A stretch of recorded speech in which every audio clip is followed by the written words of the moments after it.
राहुल गांधी वहां भी पहुंच गए। अरे क्या बालक है ये बालक बुद्धि है, ये कहीं भी पहुंच जाता है, डर नहीं लगता है इसको। और देखिए जैसा नेता झूठा वैसा प्रवक्ता झूठा। कितने हिंदुस्तान के मीडिया चैनल्स ने वहां पर जाकर वहां के ग्राउंड रियलिटीज का हवाला लिया, क्योंकि वहां पर बीजेपी की सरकार है। मीडिया को लेकर जब आप गलत कहेंगे ना तो आलोक जी आपको टोकूंगी, क्योंकि सबका गुस्सा यहाँ निकालते हैं। ये मत कीजिए, आप मेरे शब्द नहीं तय करेंगे, आप मेरे सवाल भी तय नहीं करेंगे। वो जमाना गया, वो जमाना गया। मेरी बात सिद्ध हो गई कि आप नहीं पूछ सकती। बिल्कुल, ये वो जमाना गया, वो जमाना गया। आवाज नीचे कीजिए इनकी। हम दोनों पक्ष को दिखाने में यकीन करते हैं। आप क्या हमसे सवाल पूछेंगे? हाँ, आपका झंडा नहीं उठाएंगे और आपके शब्द आप मेरे मुंह में नहीं डाल सकते हैं। नमस्कार दोस्तों, आप सभी का एक और नए डिबेट वीडियो में स्वागत है। दोस्तों आज के वीडियो में आप गौरव भाटिया, आलोक शर्मा, साथ में आज तक गोदी पत्रकार अंजना ओम कश्यप को देखने वाले हैं। डिबेट में आलोक शर्मा मणिपुर मुद्दे पर सरकार को घेरते हुए अपनी बात रखते हैं, जिसमें कि हमेशा की तरह ही गोदी अंजना ओम मोदी बीच में कूदकर अपने आका को बचाना शुरू कर देती है, क्योंकि इनके अनुसार मुद्दों पर तो बात होती रहेगी, लेकिन चापलूसी और चाटुकारी रुकनी नहीं चाहिए। बाकी दोस्तों आज का यह डिबेट काफी इंटरेस्टिंग है, पूरा डिबेट आप खुद देखिए। चलो भाई, सबसे पहले इसी से शुरुआत कर लेते हैं। डरपोक नंबर 1 कौन है भारतीय राजनीति में? राहुल गांधी है। मैं आपको बताता हूं क्यों। मैंने आपको बताया ना कि ये मिट्टी का तेल लेके घूमते हैं, लेकिन वहां जाते हैं जहां भाजपा शासित राज्य है। आप सही कह रही अंजना जी। संदेश खाली में हमने देखा किस तरह से महिलाओं को प्रताड़ित किया गया, एफआईआर नहीं लिखी गई। राहुल गांधी तो वहां पहुंच ही गए थे, गले लग लग के बता रहे थे कि कैसे गांधी परिवार उनके साथ खड़ा है। तमिलनाडु में हमारे 65 भाई जो है वो मर जाते हैं जहरीली शराब पीने के बाद। राहुल गांधी वहां पहुंच गए, स्टालिन को उन्होंने खींच के बोला हो गलत हो रहा है, इसको ठीक करो। राहुल गांधी, हाँ, अभी नॉर्थ उत्तर दिनाजपुर में एक महिला को चाबुक और बेत से मारा गया। हमने ये मुद्दा उठाया, बड़ी प्रखरता से उठाया। राहुल गांधी भी वहां पहुंच गए थे, उन्होंने हाथ पकड़ लिया। कानून व्यवस्था ध्वस्त है, ममता बनर्जी मस्त है, मैं ममता को ठीक कर दूंगा। राहुल गांधी पहुंच गए थे। और हाँ, अभी बसपा के अध्यक्ष को तमिलनाडु में मार दिया गया, राहुल गांधी वहां भी पहुंच गए। अरे क्या बालक है ये, आप क्रोनोलॉजी समझ लीजिए। ये बालक बुद्धि है, ये कहीं भी पहुंच जाता है, डर नहीं लगता है इसको। और देखिए जैसा नेता झूठा वैसा प्रवक्ता झूठा। अब ये चेक कर ले गूगल बाबा, बालक बुद्धि से पूछो सही बोल रहे हैं या गलत। राहुल गांधी जिस दिन देश के सामने चौकीदार चोर है बोलने के लिए कान पकड़ के माफी मांगेंगे, मैं वाकई उनकी इज्जत करूंगा और मैं कभी उनके लिए ऐसे शब्दों का इस्तेमाल नहीं करूंगा बालक बुद्धि के लिए। कि नरेंद्र मोदी जी ने वो इनको सुनाई नहीं दिया। और मैं पूछता हूं, हाँ सल्यूशन इंदिरा गांधी का ठीक था। 1966 में उन्होंने मणिपुर में जो हमारे भाई बहन है उन पे बॉम्बिंग करा दी, इंडियन एयरफोर्स के जहाज ले जाके। ये सल्यूशन ठीक है?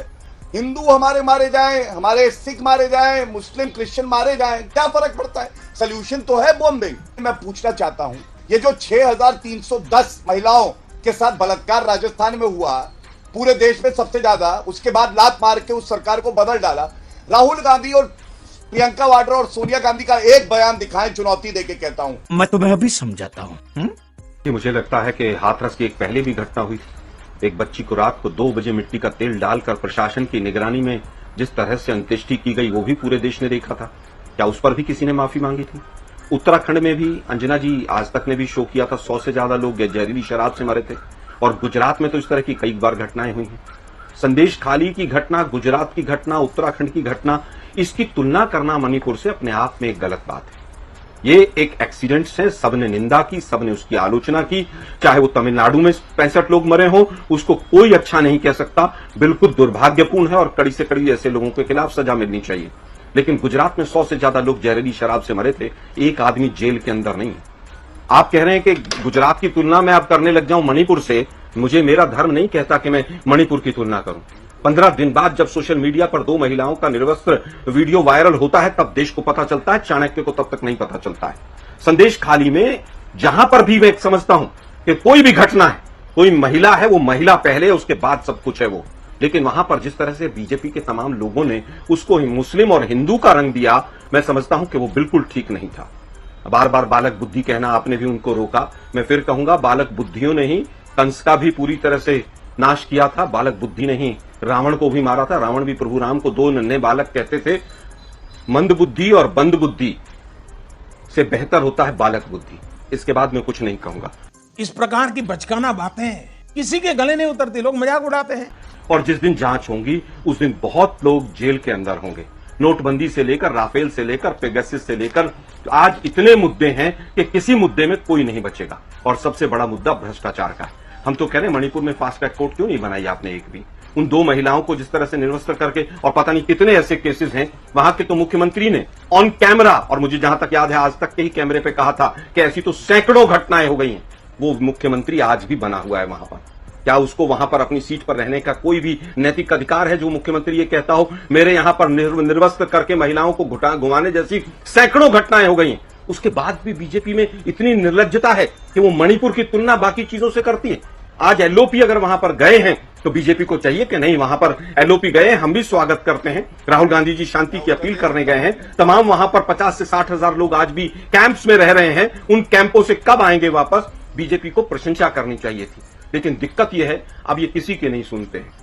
अहंकार सर चढ़कर बोलता है। आपको एक राज्य में इतनी तबाही हो गई, वो राज्य 20-30 साल पीछे चला गया। वहां के तमाम खिलाड़ियों ने जिन्होंने ओलंपिक्स तक में मेडल लिए, उन्होंने मोदी जी से सवाल किए। अरे भाई, उनके सवालों के तो जवाब दे दो, हमारे नहीं दे रहे तो। मुझे क्रेडिट नहीं चाहिए, लेकिन आप हमेशा तमाम मुद्दों को उलझा दो, डेविएट कर दो, डाइवर्ट कर दो, डिनाई कर दो। ये जो 5D मॉडल है ना आपका, क्या आप किसी चीज को मानो ही मत कि वहां पर ऐसा कुछ हो रहा है। यही कारण है आपका अहंकार कि वहां पर यह आग इतने लंबे समय तक सुलग रही है। कितने हिंदुस्तान के मीडिया चैनल्स ने वहां पर जाकर वहां के ग्राउंड रियलिटीज का हवाला लिया? क्योंकि वहां पर बीजेपी की सरकार है। तमिलनाडु में तमाम लोग गए। हम कहते हैं सारी चीजें गलत है। अगर हमने कहीं पर सवाल नहीं उठाया, हम भी माफी मांगेंगे। क्या अधिर रंजन चौधरी ने संदेश खाली पे सबसे पहले सवाल नहीं उठाया? आलोक जी, सबने उठाया। देखिए, आप बार बार गलत फैक्ट्स कह रहे हैं, मुझे बोलना। बोलिए। मैं फिर कह रहा हूं कि किसी ने भी 65 जो वहां पर जो जंगली नकली शराब से, जो जहरीली शराब से मौतें हुई, हमारे पीसीसी प्रेसिडेंट ने सबसे पहले वहां पर स्टेटमेंट दिया। तमाम लोगों ने दिया। तो बहुत लोग स्टेटमेंट यहाँ भी दे रहे हैं मणिपुर पे। 65 लोग मरे, गृहमंत्री गए वहां पर। आलोक जी, अब सुनिए, आपने अपनी बात कह ली, अब मेरी बात भी सुनिए। अच्छी बात है। मणिपुर पर भी इनका यही जवाब होता है ना। आप देखिए ना, ये बात बीजेपी कहेगी तो बात अच्छी है। नहीं, सुनिए, एक बार सवाल तो सुनिए। आपने मीडिया पर जो कहा उस पर मैं जवाब दे रही हूँ। आपने मीडिया पर कहा, उस पर मैं जवाब दे रही हूँ। मीडिया को लेकर जब आप गलत कहेंगे ना, तो आलोक जी आपको टोकूंगी और बताऊंगी। मैं फिर कहूंगा अंजना जी, मैंने आज तक का नाम नहीं लिया, आप अपने ऊपर क्यों ले गए? तो मीडिया क्यों करते रहते हैं? तो बाकियों की कुंठा यहाँ मत निकालिए ना सर। मैं फिर कहता हूँ, खासतौर पर नोएडा के चैनल्स। अरे तो वहाँ की कुंठा वहाँ जाके निकालिए, यहाँ के मत निकालिए। अपने ऊपर क्यों ले रहे हैं?